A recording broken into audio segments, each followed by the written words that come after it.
20-minute intro. Good afternoon, everyone. My name is Stephanie Griffin, and I'm the Executive Director of ACMP, and I'm thrilled today to introduce Cal Wiersma, who is going to lead us in a class on rehearsal techniques in the music of Maurice Ravel, specifically through his string quartet. And we have with us live today 4 daring musicians who are going to try all sorts of exercises with Cal. So I want to thank Laurie Horowitz and Corinna da Fonseca Wollheim, violinists here, and Jeff Chasnow and Ben Pfeifer. So I hope you enjoy this class, and for all of those of you who are watching on YouTube, feel free to put your questions in the chat, and we will ask them in the room after the show. Thank you. Thank you, Stephanie. Yeah, so we're back again. We were here a year ago doing Messiaen, Quartet for the End of Time. I guess it's French music. We just like to do these things with French music. That's sort of the idea. So what we're going to talk about today is some very specific passages in this Ravel String Quartet and ways of rehearsing that can sort of elucidate it both for the performers and for the audience. There are sort of specific things about this quartet that lend themselves really well to the things I'm going to be talking about. But these techniques are usable in any chamber music sort of situation. They're not specific to this, although I think they work really well in it. First, what I thought I would do is maybe talk a little bit at first just about this piece. This piece was written in 1903. Ravel was 28 at the time. He was a student at the Conservatory in Paris. He was like most young people, and young composers in particular, interested in trying something new, not necessarily what his teachers were interested in him doing.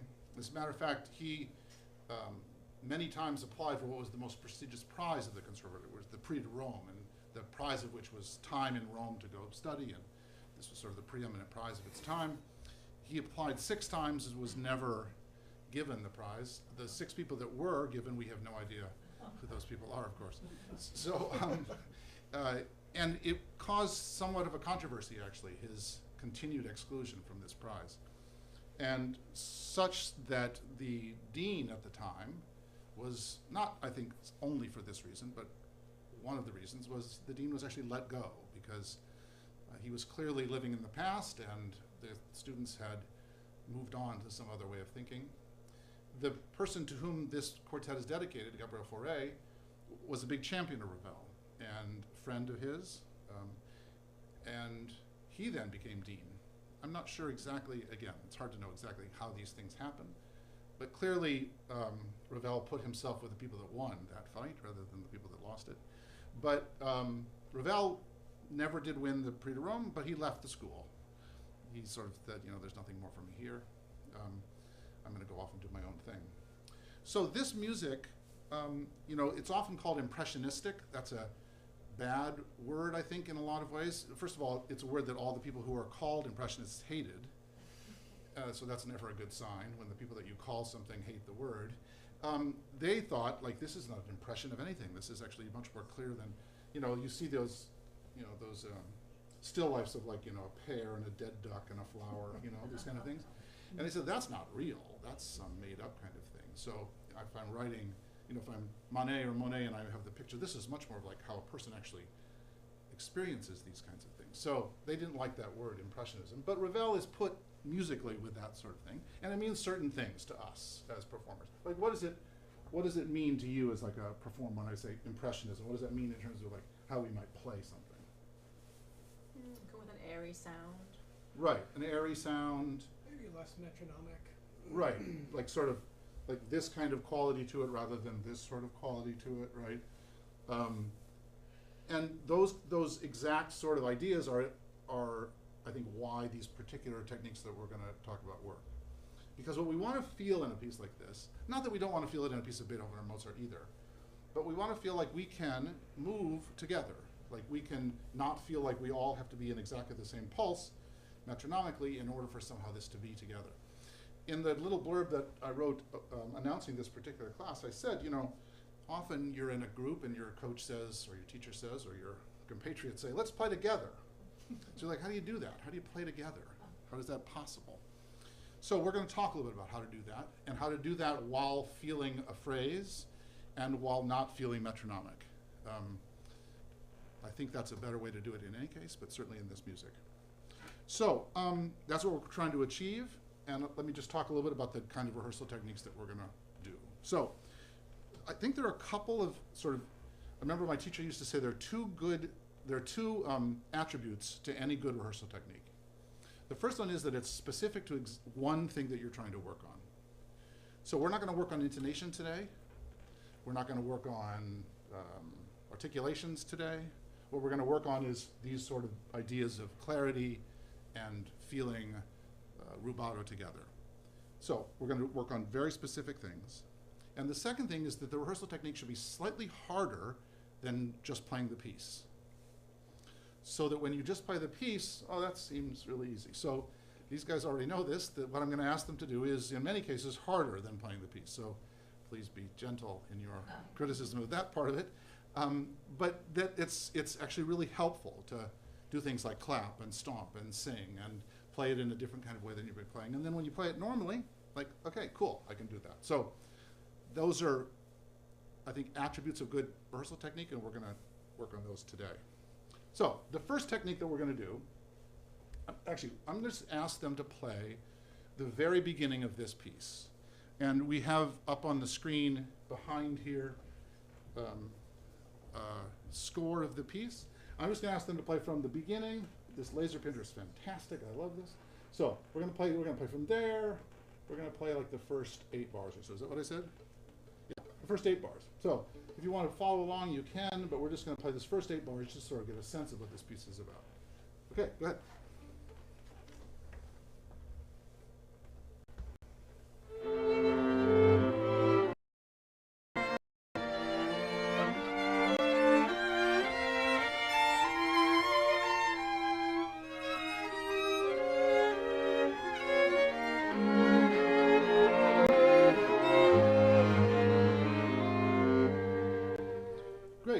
So there's some sort of interesting things about this that make it difficult.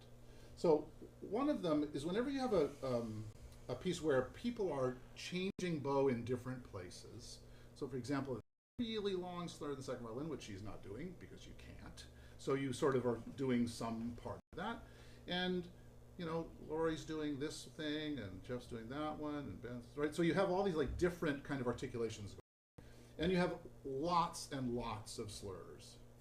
And slurs are a problem. Slurs are really, they're sort of muddying.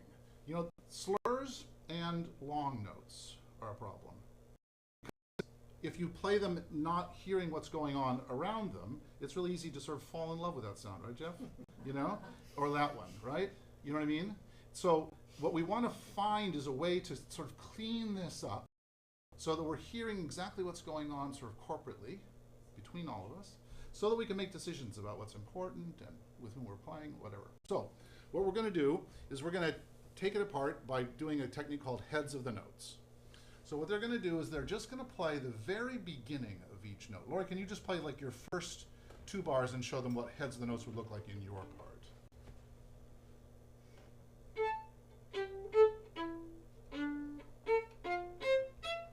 Cool. So she's just playing the very, very beginning of the note. Because what we want to understand is sort of, we're going to clean it out, just to the bare bones skeleton sort of idea. Okay, and what's important in this technique is that when you're playing it, there are 2 pieces of information that you're trying to glean. The first one is, when am I with somebody? Like, when is my head of the note, for example, at the very beginning, or actually every bar line, right, together? And when am I the only person playing something? So for example, the and of 2, Laurie's the only person playing that A. Okay, so when am I together, and with whom, and when I'm the only person, okay? So let's do it heads of the notes. When you do this at first, don't worry about rubato, don't worry about dynamic, don't worry about anything else. We're just like cleaning the thing out, so just skeletal. Okay, so we're gonna do it heads, first 8 bars. And I'm sorry, trying to find those 2 pieces of information. Who am I with, and when am I the only person?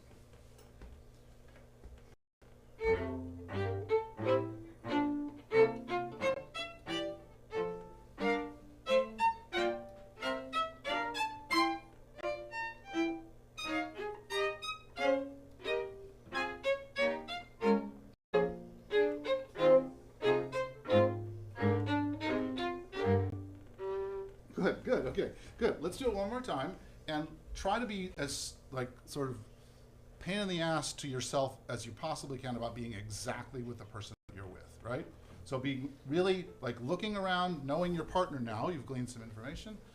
And also when, for example, you're the only person, so for example, like Jeff, you know, the second, like that eighth note right there, right? To like pop that out, or Corinna, that one right there. Okay, good.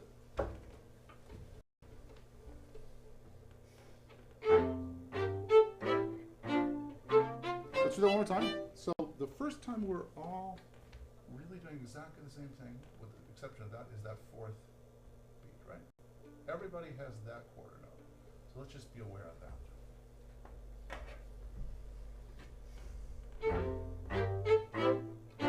Ah, fantastic. Let's do that again. Keep going.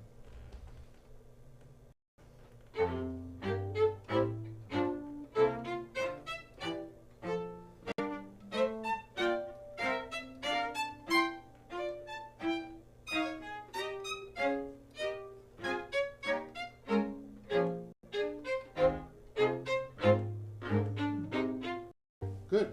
And there's a couple of other things that are interesting about this. So for example, if you look at this bar, bar 8, so that's the first time that Laurie doesn't have a downbeat. Right? Every other downbeat she's played on. That's the first one not. So Corinna, that's sort of an important one for you, right? That's the first time that you're sort of leading it or showing it in any way, right? That one. Laurie has to wait to hear that. I think that's actually why that line is there, you know what I mean? Like to hear that so that we can feel that in going on. And the other thing that's sort of interesting to me is that this also right there, that tie, right? So there's something different about that downbeat for the two violins than the other ones, right? All of a sudden they don't join you. So there's something sort of more important about that, and also just from a listening standpoint, knowing, right, that that's your cue right there. Good, let's do it one more time.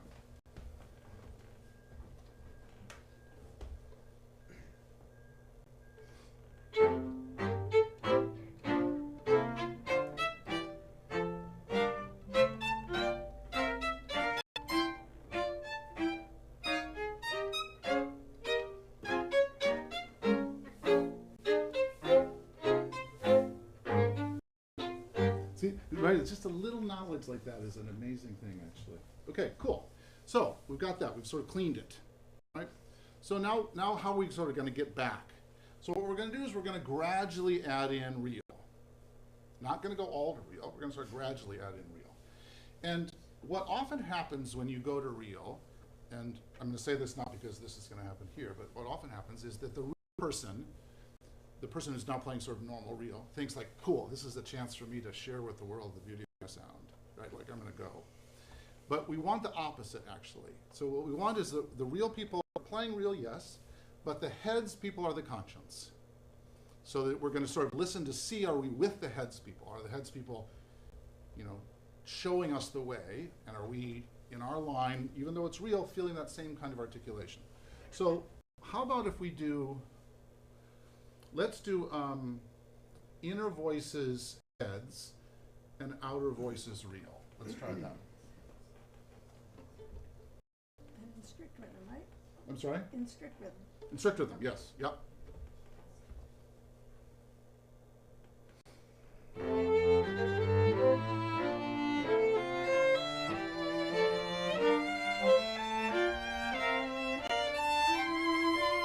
Good. Can I say something? So, Corinna, can you really make sure you show Ben?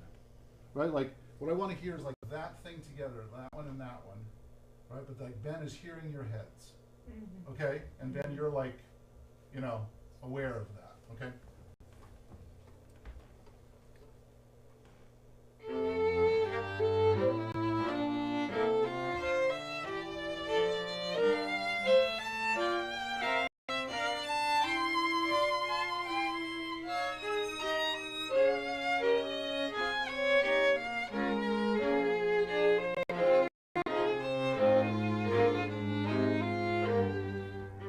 Beautiful. Let's flip it. So if you were heads, play real. If you were real, play heads.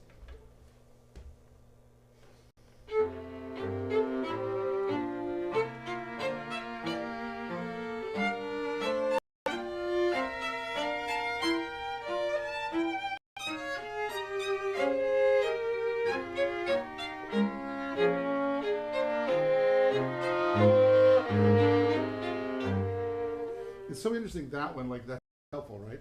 Like when we had, and that should really teach you something, Ben, right? Like your job, you know what your job there is, right? You know what I mean? Like your job is, yeah, sort of to play a beautiful scale. But your job, like, as far as Laurie is concerned, is like doink, doink, doink, doink. You know what I mean? Like at least at the beginning. It's interesting how much easier that one was than the other one, wasn't it? Mm-hmm. Right? You know, like that was just so much clearer and cleaner to hear.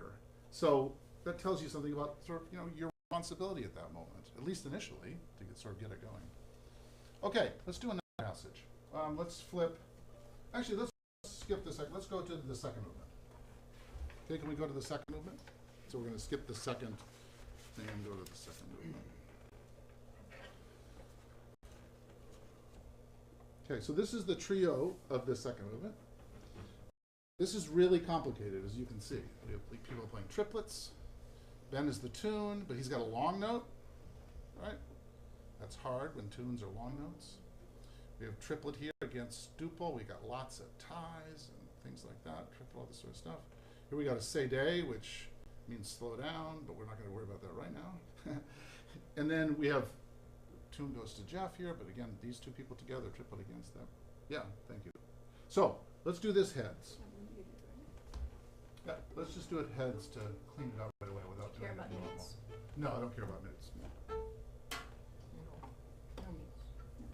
Actually, let's play it once real, just to sort of give everybody a sense of what it sounds like sort of normally. Okay. So maybe with mutes now. Yeah, let's do mutes. I'm sorry.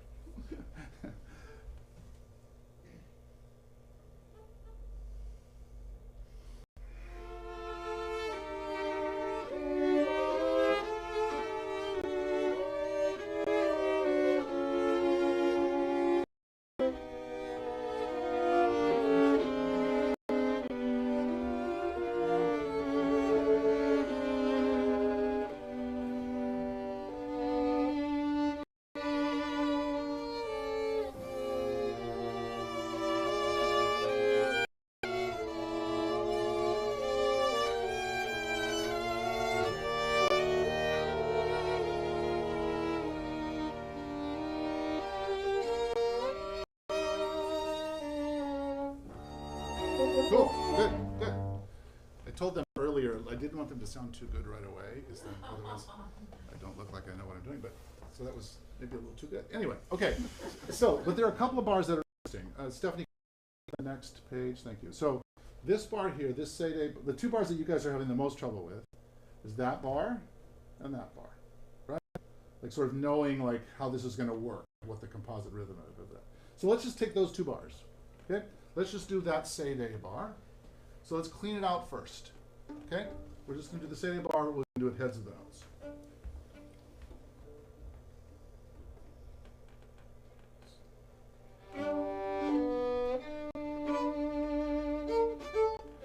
Okay, okay, cool. That's right. So, what do we, let's just look at it and see what we got.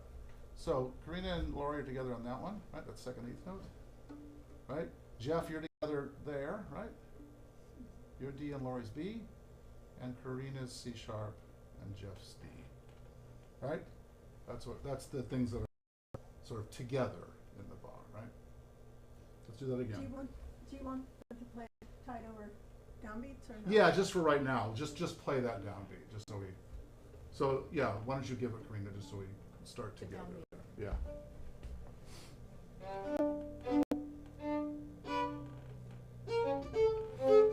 Good. One more time. Good. One more time. It's good. 2, 3.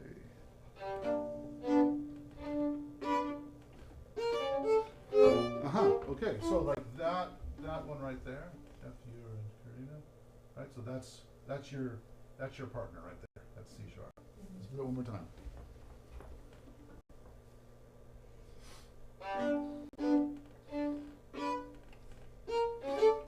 Great. Good. Now let's do it once. Let's, Corinna, you play real and Jeff, everybody except Jeff play heads. Jeff play real.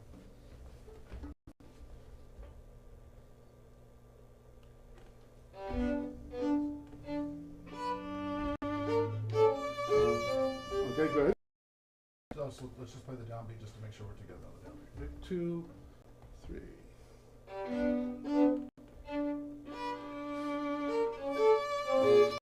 Okay, good. So let's just line up to see that we're all together on the downbeat. One more time.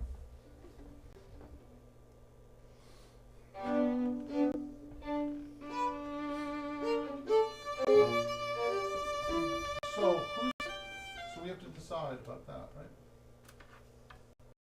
So who's leading that? We have to decide about that. Probably Jeff. But let's do it right in time once.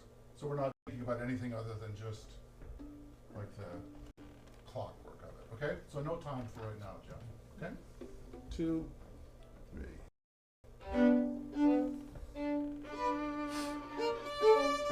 Good. Good. Okay, now let's have Lori do real. Okay, and maybe join Jeff. Okay, 2, 3.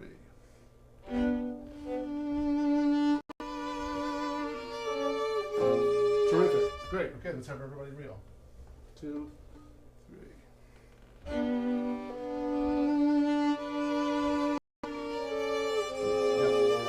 So you see what I mean? So it's like it's knowing your partner. It's knowing the person that moves with you. Knowing, for example, like that thing right there that you guys know now.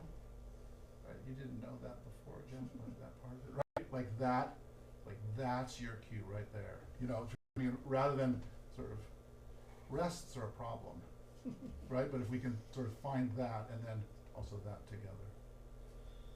Cool. Okay, so we're going to do lots of heads as we go through the rest of the afternoon, but that's the idea of heads. Clean it out, gradually put it back together again. Okay, so that's the first sort of thing in a piece like this. In order to sort of understand role, excuse me, understand role, understand partner, understand, you know, what the composite is, or just your own line. Okay, now we're going to get into something that's a little bit trickier, which is like, how do we feel a rubato together? How do we feel back and forth together? So let's take a spot that has a lot of this. We're going to do the beginning of the third movement. So a couple things to think about, just as sort of general kind of principles. So the first thing is that there's no such thing as like following or leading. I mean, there sort of is, but we're not going to be thinking about it in that way. We're going to feel that everybody has to feel everything. So in this bar, everybody has to feel all the beats the same way that Jeff does. I don't care that she's resting. She has to feel exactly the same so that she knows her body is moving in the same way as Jeff in this bar so that that can be together. The same way, you know, there we're all feeling the same thing as Ben is doing, right? Okay, so the way we're going to do this is first we're going to clean it out. Okay, so let's just do maybe the first. Yeah, well, let's do the whole thing actually up until A. Okay, and we're going to do it heads. Okay, just to clean it out first, just to get sort of an idea of what's going on. So, Is A1? yes, exactly. So we're going to go to there. Don't worry. Yes. Okay. So give them a F, and we're just going to do it heads.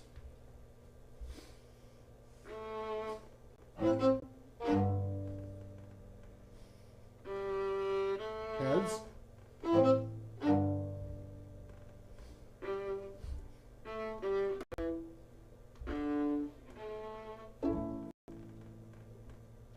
Ben.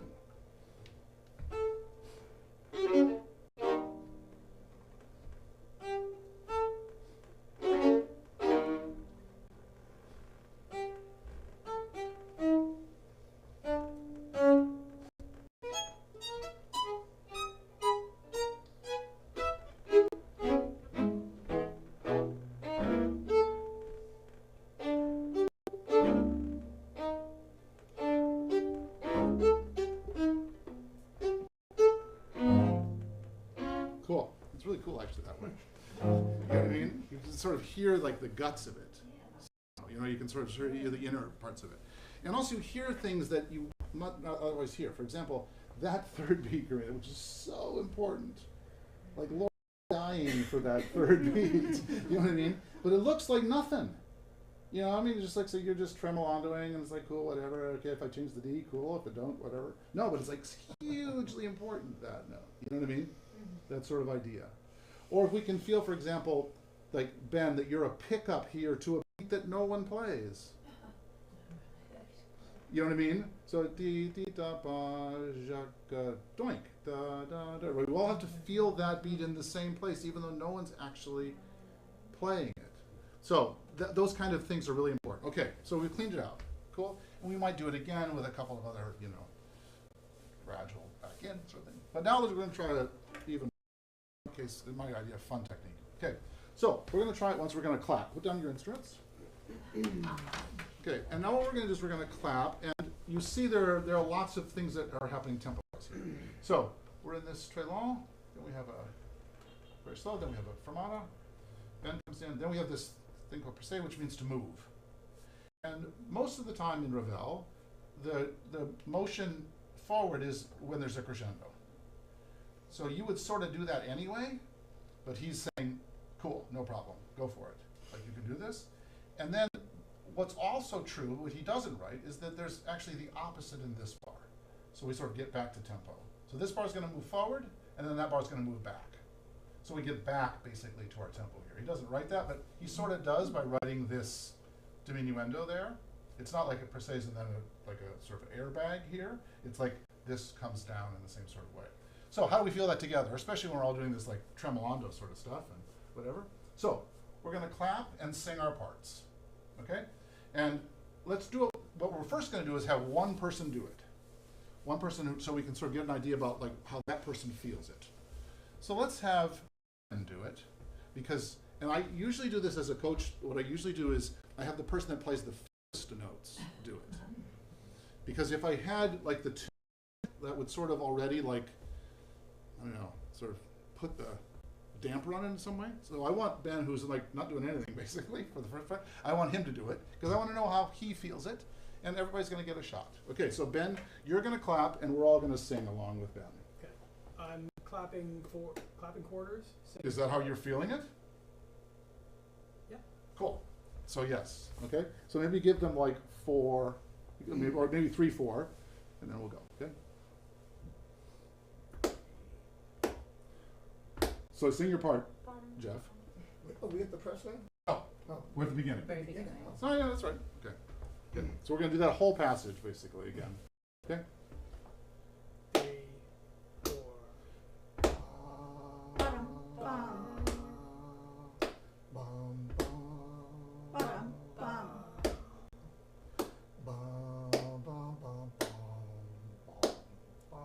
Doink. Doink, I like it. Okay. Ba-dum, bum. Ba-dum, bum.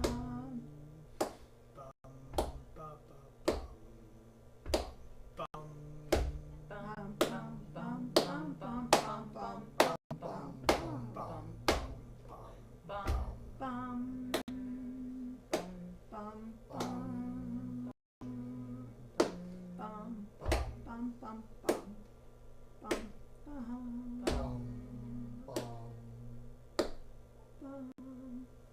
Okay, cool. Okay, Jeff, you do it. Give them maybe 2 beats again. 3, 4. Ba-dum, bum. Ba-dum, bum.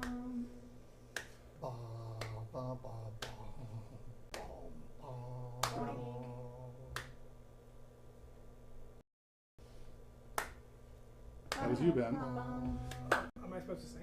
Yes. Yeah. Okay, let's do it. Good. My bad. Part 5. Yeah. But not clap. Yeah, not clap. I'll give you 3, 4. Okay. Yes. 3, 4. Ba-dum, bum. Ba-dum, bum.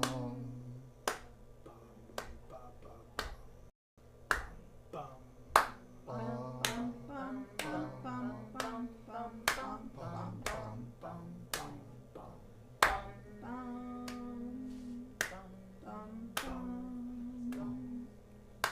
Bum, bum, bum, bum, bum, bum.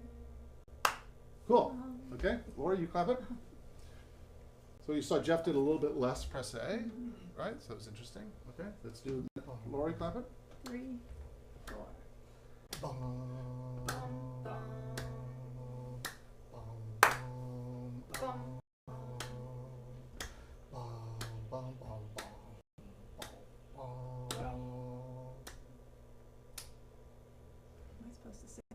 Yes. Okay. Ba-dum.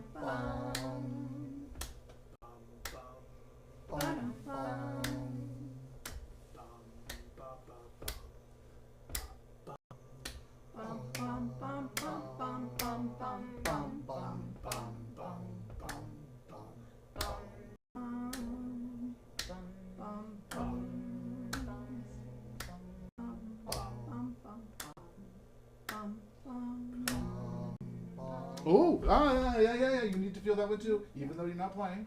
Let's do it 4 bars before A. 4 bars before the key changes to 6 flats. So give them 1 beat pickup. And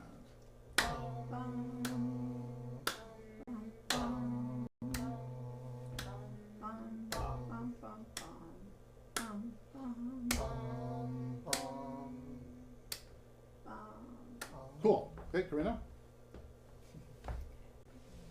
3, 4.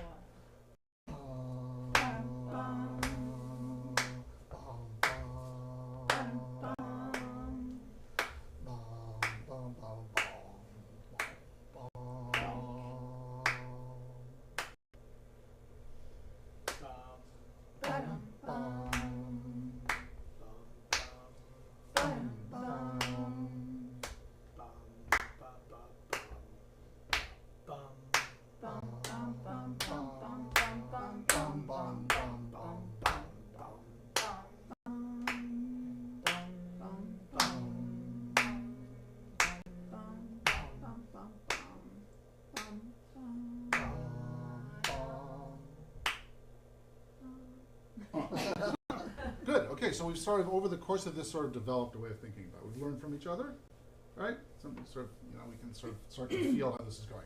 Cool. Now we're all going to clap and sing. And what we're going to do is feel what we're now clapping together, right? So we're all going to clap it and sing our parts, see whether we're feeling this, both, like there's a little bit of a writ into that first pitch, and then there's the, you know what I mean? If we're feeling all of this together. Okay, so here we go. Let's give like 3, 4. Laura, give 3, 4. Everybody clap.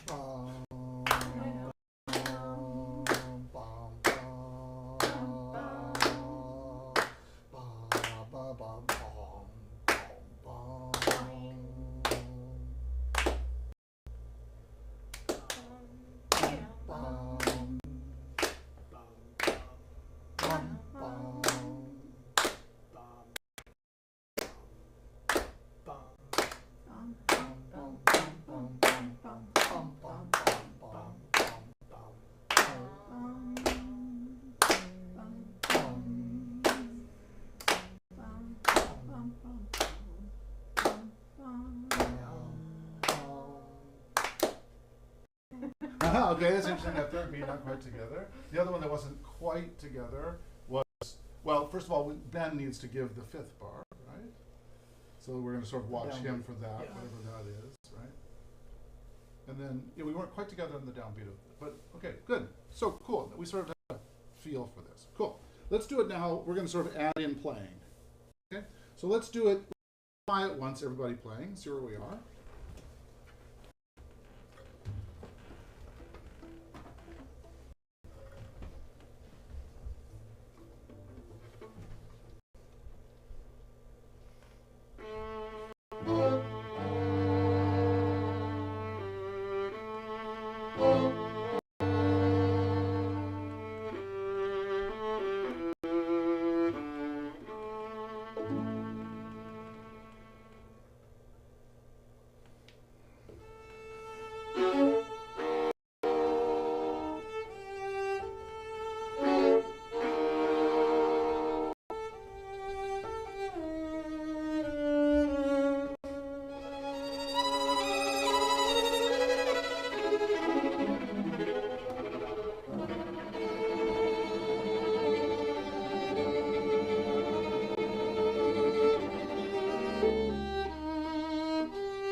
So again, one of these things that's interesting is I wish that you had heard it like a half an hour ago or whatever. No, because it's just so interesting, like how this, right, when you first picked it up after sort of being away, right? It's like it's like a such a cloud, right? It's just impossible to know.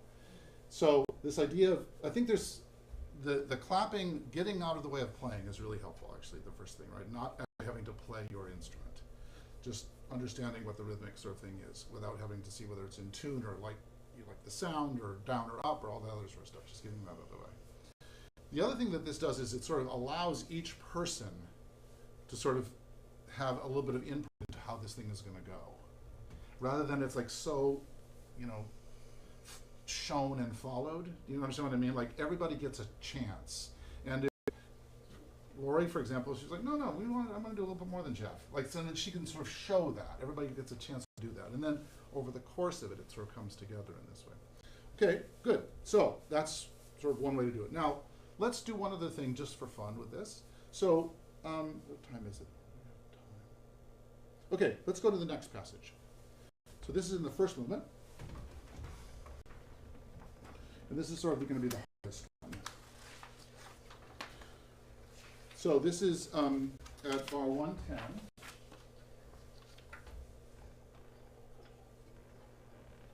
Let's see, that's at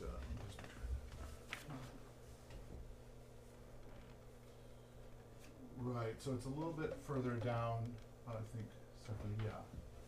Right, so it's this bar right here, actually. Right there, that bar. Right, is that correct, Jeff? Yeah. Okay, so what we're going to do is we're going to play, and can you just scroll to the next page? So you see there's lots of stuff that's going to go on here. So we have a tune that Jeff starts, then we have this crescendo and accelerando, which we've known before are almost always together. Right, so crescendo moving forward, getting faster, faster, faster. Then all of a sudden we hit this passage here, which is suddenly slower. And as we get slower, we almost always diminuendo. Then we have a rit. Keep going, Stephanie. Then we keep going with this rit, rit, rit, rit, rit, rit, rit, rit, rit. We go all the way to here, and then just over there is the recount. Oh, no, okay.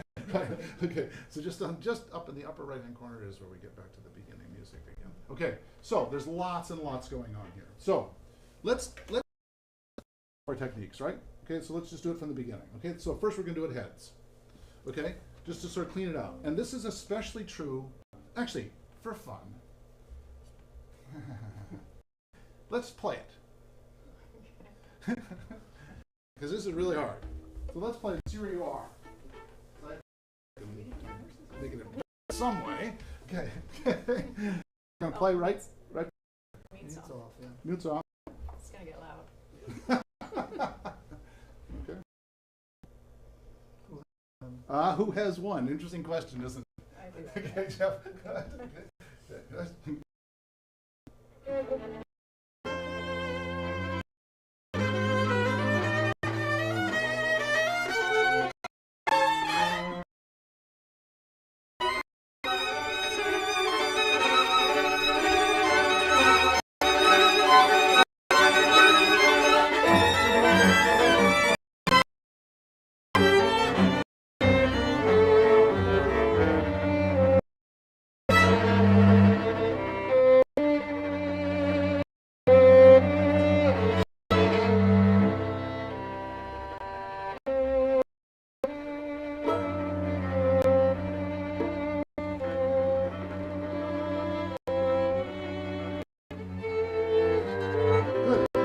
Good. As bad as I hoped. But so there's lots of, that's right, exactly, you can apologize later. So there are lots of things that are sort of, and just scroll to the next one. So the tricky thing here is like feeling that together, right? Feeling that accelerando together. And then this is the really hard one. Like, can I just say for anybody who's wondering, my edition is slightly different. yes, this big pattern chord. I'm not making things up. You have to, Yeah. It's unclear as to which Just one is in case right. anyone No. thinks It is unclear which one is actually the correct version. There's other differences in between the versions too. And when I actually, a little bit of an aside, I actually wanted to find the original one, and the original score is not available because the son, and not the, like the gardener of the second wife or something like owns it. It's some like unbelievable story that like, because Ravel never had any he's married again, and then the gardener, and anyway, so there's something that he's holding on to it and won't let anybody see it, so that nobody actually really knows what the actual thing is. Okay, so let's take it apart. Oh, also one other thing I just want to say, just scroll down a little bit, Stephanie. This thing here, Lori, you are playing sort of in your own, however. I'm playing it too fast. Well, like it has to go doink, right? Like that's important. So like that has to sort of match up that thing there. Cool. All right, so let's do it heads. Okay, let's do it heads just to sort of see. And if you have like a tremolando, just like play the very beginning. Literally doink, doink, doink. You know what I mean? Just play your first note of each of the half notes. Okay. So 1, 2, ready, go.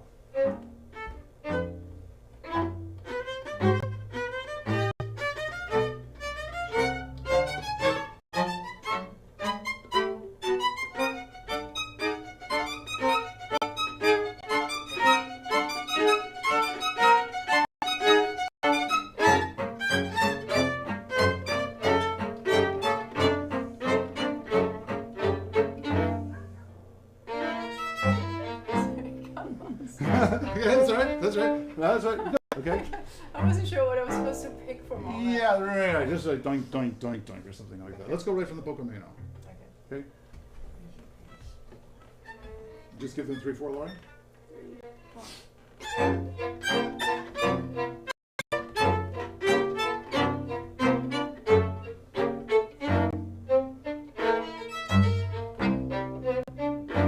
Played several bows, Lauren.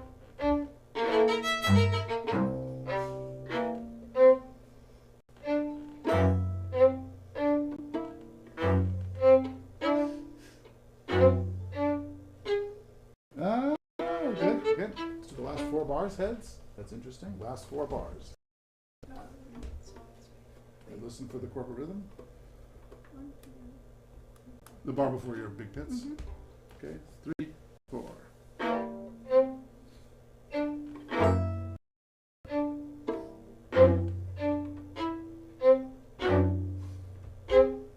Cool. Let's try once heads with a accelerando and the Pocomano and the Rit. Okay? So let's try this with all of the stuff that's happening rhythmically.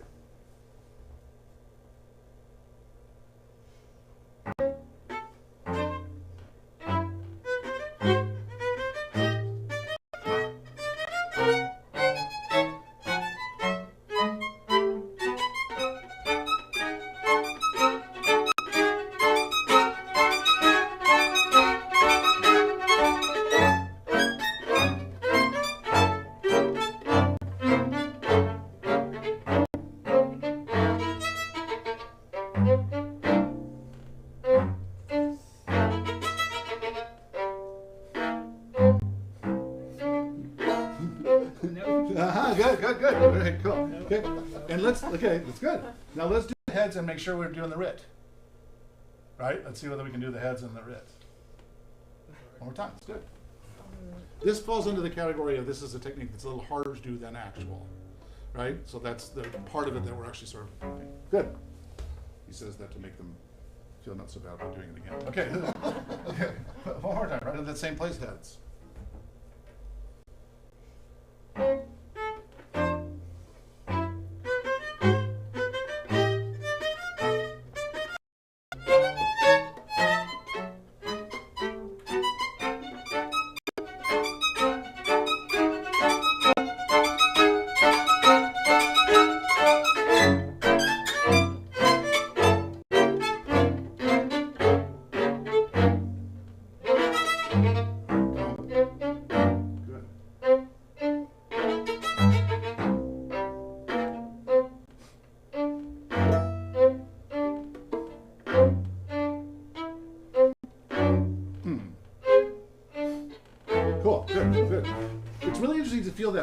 That corporate pulse, right? To like feel like, am I feeling what that other person is sort of going to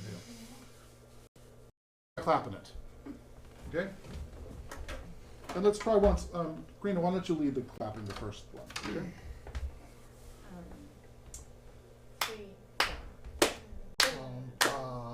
Just Corinna clap once. Let's try once, just Corinna clapping. Okay. Oh. And everybody else singing. So.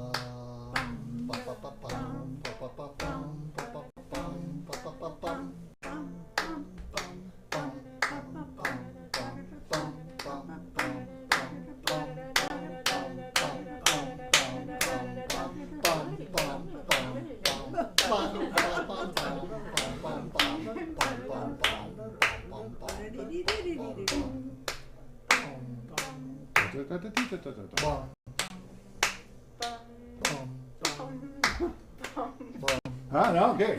So what happened? You know what happened? The one too few bars of your Yeah, I think my eyes just get lost in all the black. Yeah, no, I understand. But this is again good. Let's do it one more time. You lead the clapping again, same spot.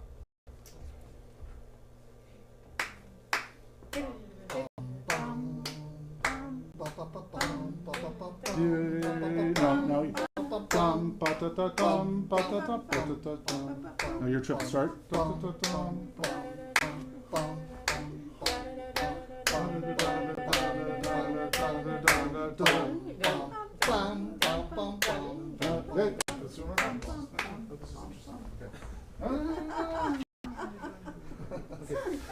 Okay, so in the no, it's here. Yeah, Just make sure that yeah. you're counting all of those beats, Yeah.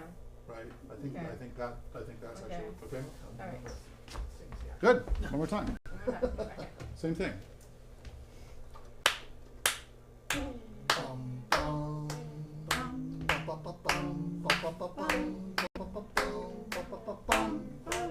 Exactly.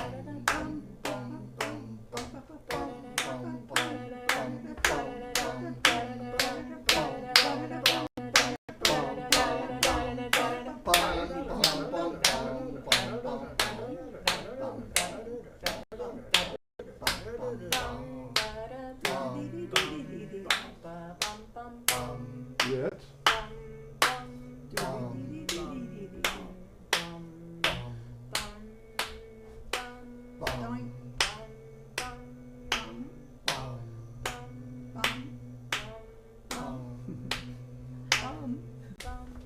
Cool. Good. All right.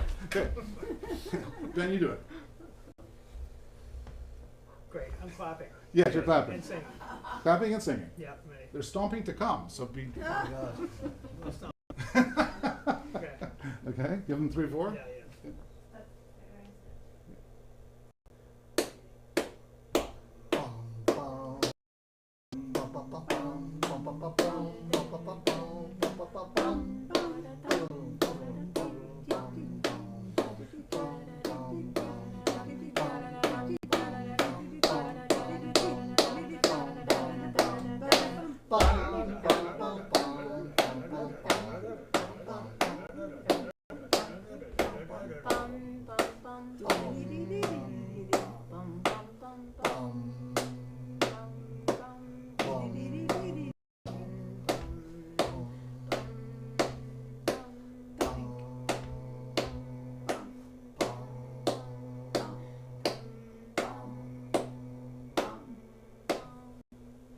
Okay, so what did you feel in that? What did you feel happened to you sort of tempo-wise?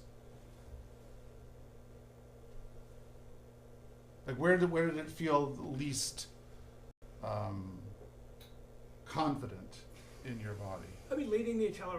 Right, Right? right. And it also felt like sort of in the writ, it stayed sort of the same for a while. Yeah, maybe. Right, Yeah. right. So why don't you do that one more time? You do it and just sort of think about that, like exactly how much accelerando you want to do and how you're going to sort of pace this writ back so that we get back to the tempo. Okay? Okay. It's also how much you knock down from a Yes, accelerando. exactly. Like at the Pocomeno, exactly how slow do we get there? If Right. you're too slow, there's Yeah, nowhere to yeah. go. Exactly right. So we have to sort of feel that too. Cool. Good. And the other Yeah. thing is, do we go? I noticed that Ben took a little time right into the Right. Pocono Vivo. So that's also a decision. That is, exactly. Yeah. Right. And then in a way, Wait. no, right. Are you Yeah. really? No, but in a way, it's like the only way to know that he wants that is by him doing it, leading it. You know what I mean? Like, it sort of clarifies it. We may decide, you know, we don't like that idea, but it's important to know sort of that you had that idea. Okay, good. One more time. So you lead it.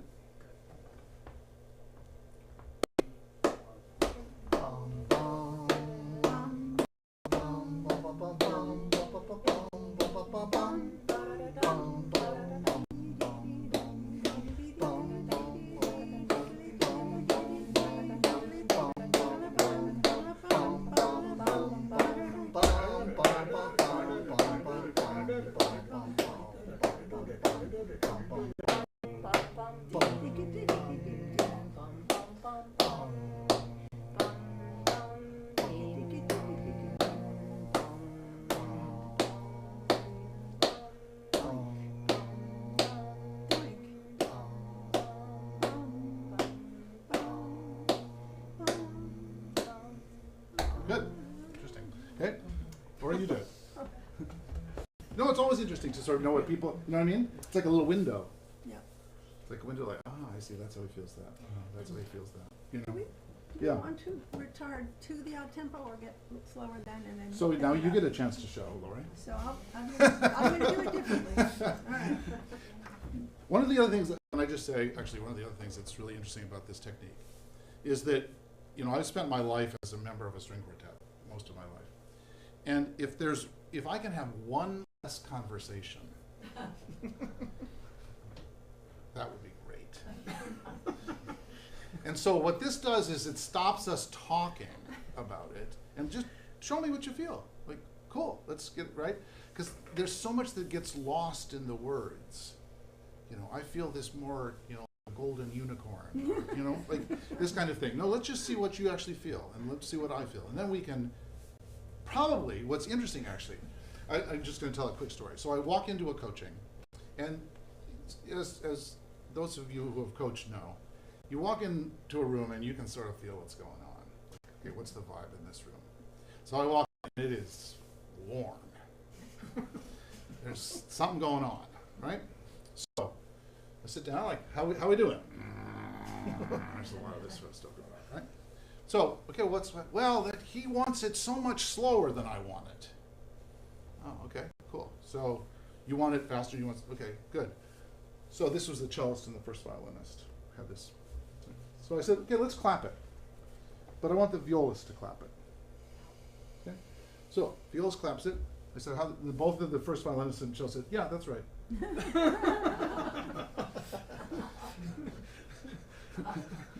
Well, the violist is. No, but the thing was, they actually felt it the same way. Don't generalize. But they actually felt it pretty much the same way. It was somehow the talking Just getting- got it like totally in the way. And then when the violist clapped, like, yeah, cool, that's great. And like, oh, so it's not so far apart. No, actually. So something about this actually takes out all of this, as Stephanie well knows, the talking in the quartet can just go like all different directions. And then you're not actually arguing about this anymore. You're arguing about whether it's a golden or a silver unicorn, which doesn't matter. What we're interested in is how are you feeling it, right? So Lori's thinking to herself as this is going on. She's thinking, so Ben did that, and maybe I would do this, and let's see, maybe I wanted the retard not to, you see what I mean? And now she gets a chance. And now you get to learn from her in that way, having to just do it again, right? Just doing it again, we almost don't ever learn anything. Thinking about what we did the last time. Okay, good. So Lori,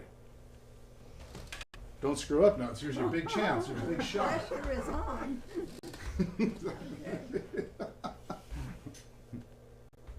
3, 4.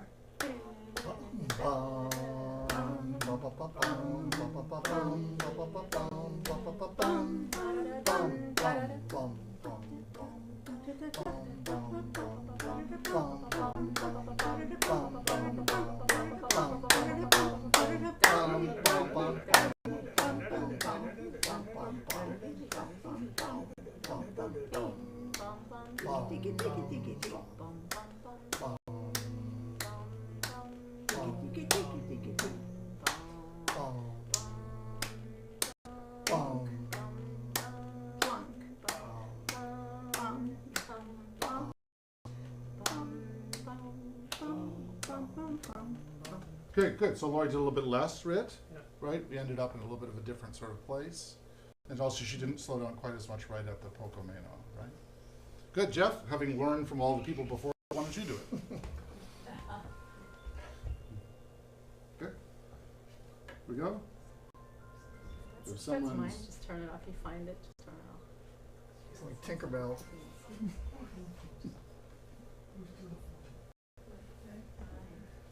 Get me on the gig. Oh, yeah. Okay, good. Here we go. So Jeff, give us 3, 4. 3, 4. Bum, bum, bum, bum, bum, bum, bum, bum, bum, bum, bum, bum, bum, bum, bum, bum,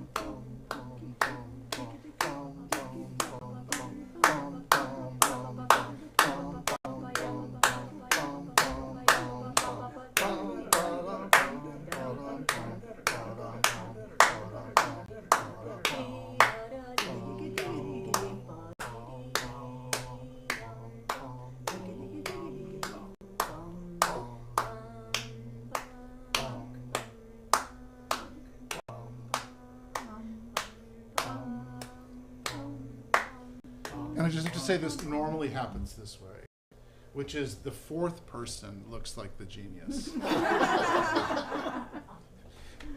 And it's because like stuff has happened.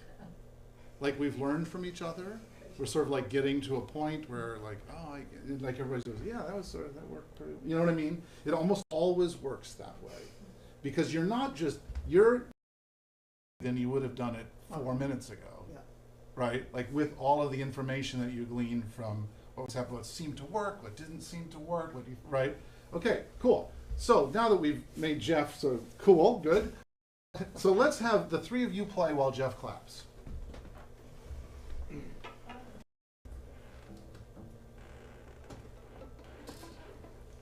2-0. Yep. 3,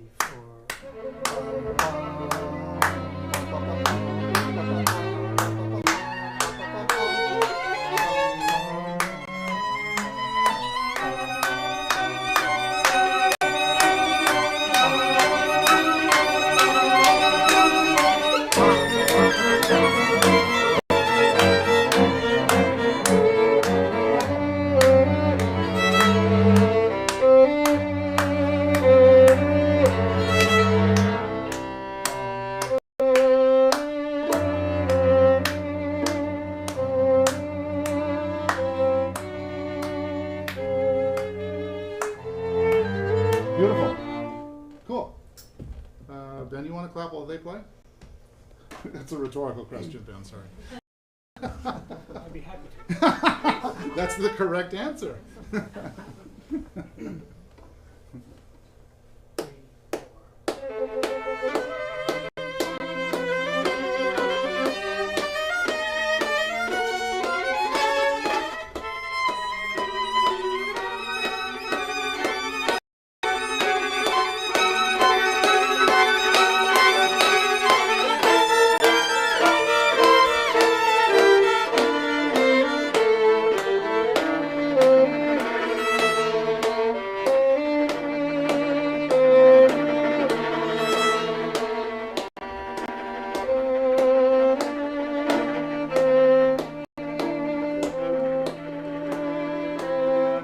4. Great. Terrific. That's good. Okay. Now, how do we get that, like, in our body? Right? So how do we get that so it doesn't have to be somebody clapping in order for us to do this, right? How do we do that? So we have to take that pulse, that physical motion, and put it somewhere else. So what we're going to do is we're going to start by what I call marching band. Okay? So we're going to marching band and play. Sorry, Jeff, you got to get your bow again. Okay, we're going to marching band and play. Okay? So we're going to do marching band. Okay? Maybe we should do marching band and sing first. Should we do that first? No. Why says no? That wasn't a rhetorical question. Okay. So we're going to do marching band and play. Okay? And so what we're going to see is whether this pulse that we've sort of developed, we can now feel in our body without having to have one person sort of lead it. Okay?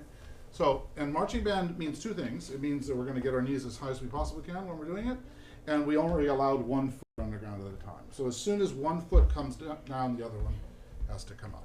Okay, good. So why don't you give them a bar or something, a bar of stomping. 1, 2, everybody.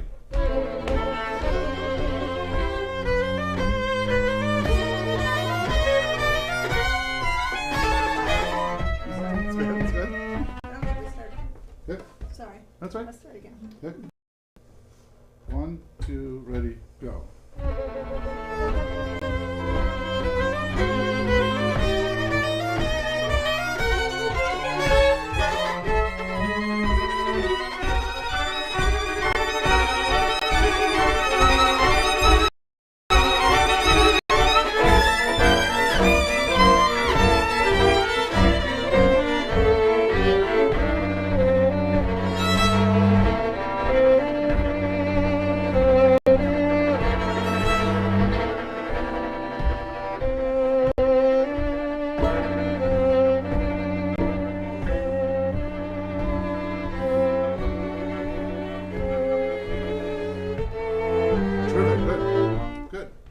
Good. It's good. Good exercise too. Yeah. So, okay, so that's, and you sort of felt it, most of the time you're good, and then every once in a while you sort of felt this, right, like where it wasn't quite together. But because the motions were so big, it was really easy to get back on, right, like you sort of feel the motions that feel around you. So we would do that a couple of times, I think, until we really felt good about that. Now what we're gonna do is we're just gonna sort of tap, okay? And I would still go back and forth, right, so not one foot, but like, you know, but we're keeping the, in other words, we're not losing the thing, we're just not making it quite as big.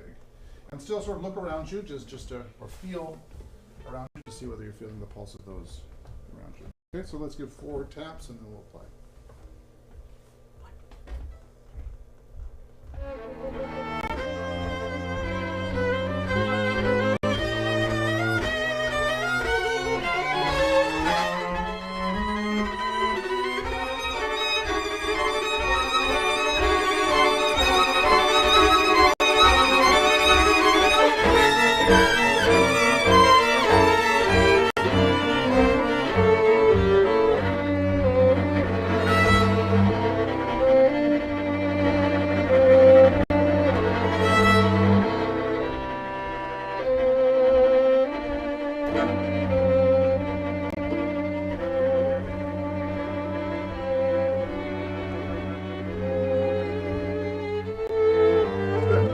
So it's interesting, a couple things just in looking at your feet. So the hardest times for the feet are when you're not moving. Like when your notes don't move. For example, so Jeff, sometimes like your feet here are like not exactly with everyone. And I think it's because you have decided in the past that that's not important for you to know. Am I correct about that? Checking email, yeah. Yeah, exactly. You know what I mean? But like, yeah, I'm just hanging out and I'll just, no. It's like really important in those moments to feel exactly what everyone else is feeling, whether or not you're actually moving in the same way. So, or the rest, like Ben, for example, there, your feet stopped. Well, I don't play. Right, which is what I mean, like those are the moments when actually we maybe needed to feel it even more, or at least in a different kind of way, right? So we're all responsible for all beats, whether or not we play on each, whether a bow moves or we take a new note or something like that, we're all responsible for them. Okay, cool. So now let's maybe inside the shoe, right? So like toe inside the shoe, something like that. So we're still feeling it, and we're feeling it in our body, and we're going to sort of show it around, okay? But never static, and always responsible for all beats. Maybe just give them 3, 4, Lori. 3, 4.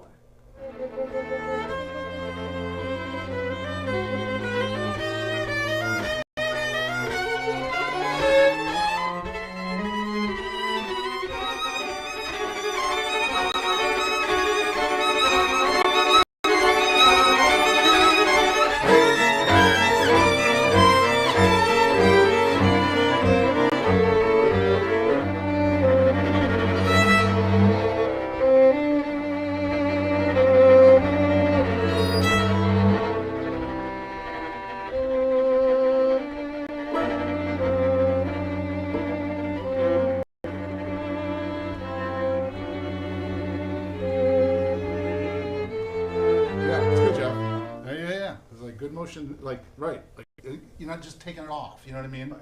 But like you're still part of that retard, even though you're not moving. And the interesting thing is, like, I think even, I don't know, it might just be psychological. I don't think it is. But there's something that feels different. Like, for example, you know, Corinna feels really responsible for that, right? But there's something different when you feel like everyone else is also moving. Mm-hmm. You know what I mean? There's like a sense of like you can feel that around you, and you can feel like this pulse is being at least heard or felt in other people too. It's not just solely one person, and you know, no one's following. Everyone's like, it's, you know, we talked about that in the coaching. Like, following means you're behind. It's like we're going to do this together. We're going to be walking together in this sort of pulse. That way. Good. Okay. I think we have time for one more thing. So let's go back to the beginning with the first movement. Now, one thing I would just want to say is that in the passage that we've been doing up until this point, it's pretty, like, Ravel puts markings in the part. Move here, come back here, right? That doesn't mean that those are the only places we get to do that. Like these, like that right there is a little bit of a motion and a little bit of a backward motion. And that right here is a motion, and that is a backward motion. That's a forward one, that's a backward one, right? It doesn't need to be the same as like if you actually written accelerando there. But as we said before, what we want to feel is this idea of forward and backward sort of motion. So let's try it once. First, let's try it. Actually, Lori, can we play, let's do it this way. Let's go back and let's play heads until the first 25 bars. So Stephanie, sort of scroll down when they get it, okay? So just to clean it out one more time, so we're just gonna do heads the first 25 bars. Just again to get ourselves back in our like clean sort of idea.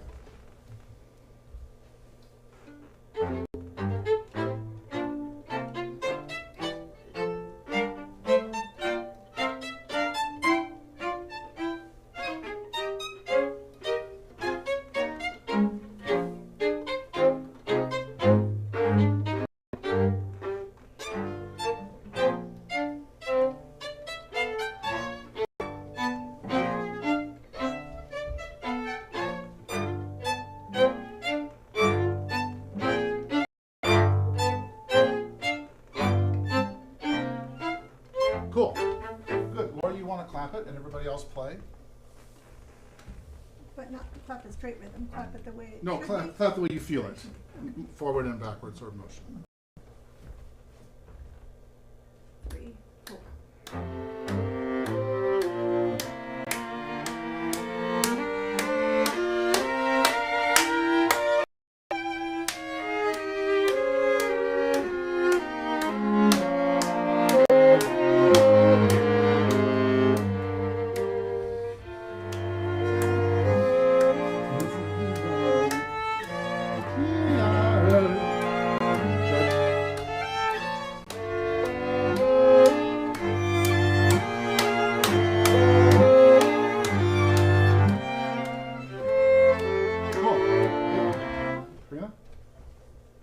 Laura, you play?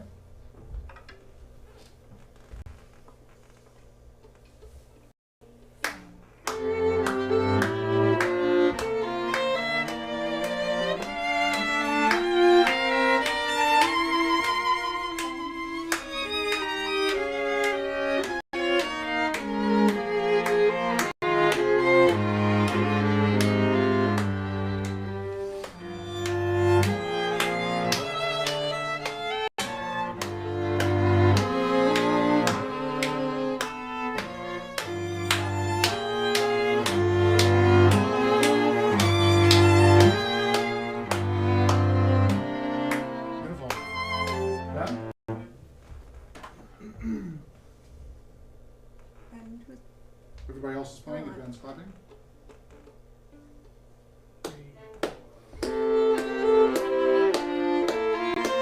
oh, I missed that.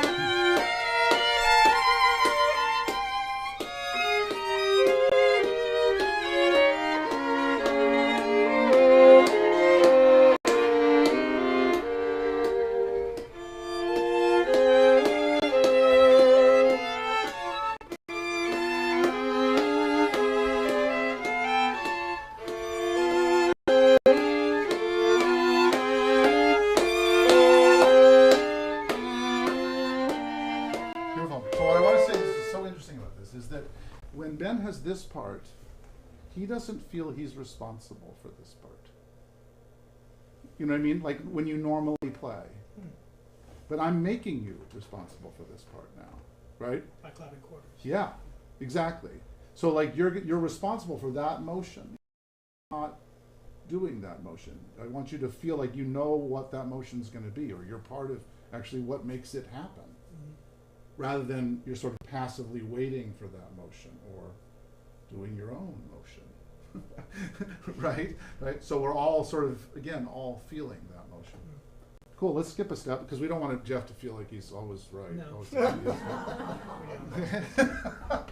okay, so let's do it all stomping and playing. I have 3 kids, so that never happened. I see, I understand. Okay, so we're all going to stomp it and play. Marching band. So give them 4, Lori. 1, oh, marching band? Marching band. 3, 4.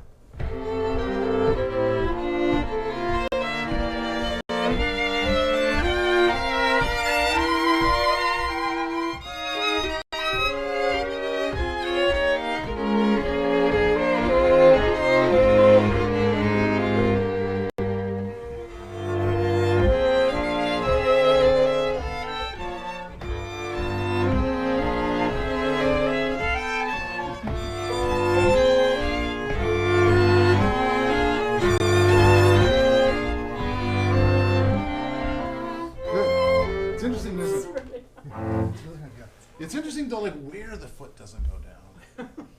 That's the interesting. Like where it doesn't want to go down. Like for example, it's really hard for you guys, lower two voices, to put your foot down there. Like both of you didn't, Yeah. right? You didn't because you don't feel that beat.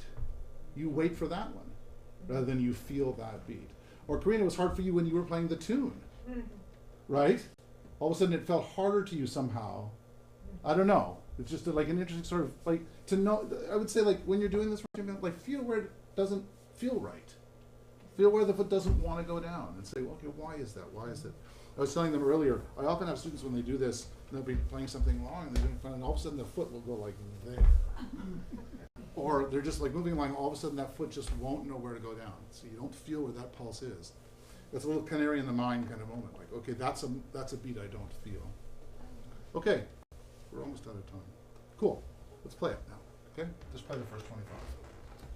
No stomping, no clapping, no nothing, just playing.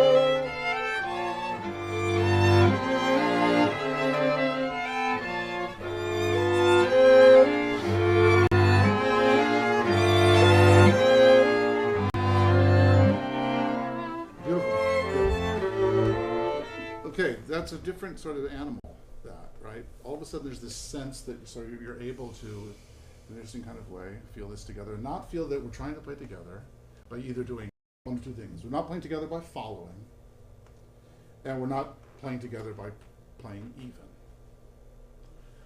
Like if I play a recital and somebody comes back to me afterwards and says, God, that was so even. It's not ever what we want. At that point, it's time to retire. So what we're trying to feel is, but these kind of techniques allow us the sort of the freedom, like that everyone's responsible. Everyone's part of this decision-making process. The other, thing about this music is it's democratic. It's a political statement. This music. There's no kings here. This is, all of us. So we all need to feel part of it, both in the playing and in the decision-making. So allowing each of us, allowing us to get away from the tyranny of trying to play in tune or play the right sound and just feel what we want to feel in terms of ebb and flow of the music. Again, lets us sort of experiment in a way that we wouldn't be able to do or wouldn't want to feel like we could do if we were playing. It allows us to sort of take some risks in that kind of way and see what happens. And then when we just play, without the stopping and the playing, then it's like, oh, okay, we've got a pulse now on the inside of us that feels like we can move it and we can, we haven't decided exactly what we're going to do, but we've decided sort of how we're going to together sort of feel this kind of thing. So I think we have a little bit of time for questions at the end. If anyone here has a question, or if there are questions from the internet audience. Yeah, Eric. Thank you so much. It was really wonderful to see you develop and be the guinea pigs in this situation. But thank you. My question is, sitting here and counting with you all, Yeah. if you felt, it feels to me more as if it's written in two, and would you be able Totally. by imposing the two as the big pulses, would it be harder to get the ebb and flow if you felt it? So I think it's a really good question. What I would say is that what we would need to decide, and we did this in another passage, I won't make you do this, but there's another passage later in the movement, later in the fourth movement, where there's some question as to sort of, like certain people are feeling it in eighths and certain people are feeling it in quarters and that's hard if people are feeling it differently, right? It's like if one person's feeling it in 4 and another person's feeling it in 2, that's the difficult thing. So yeah, we could stomp it in 2. That'd be interesting. My guess is what would probably happen in the end is like, well, this is what I would decide, is I would decide that the first 3 bars are in 2 and that bar's in 4. You know what I mean? So like, you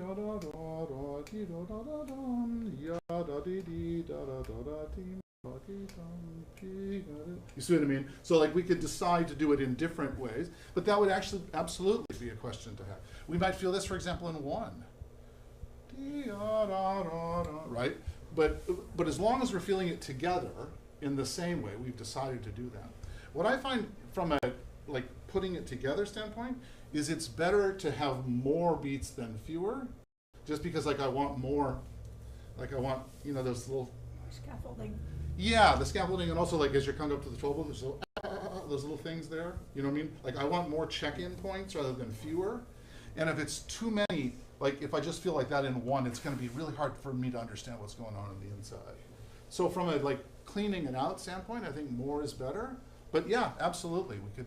You know, he writes it in 4. Interestingly, you know, he also puts the metronome marking in 4. That's a little bit of a hint, perhaps, but who knows? And I would say that again, there are many different ways to do this, and not necessarily all the same the whole way. But the important part is that we're all feeling into the same thing. And if we change from 2 to 4, we all have to do that. We all have to know that that's happening. Are there any other questions in the room?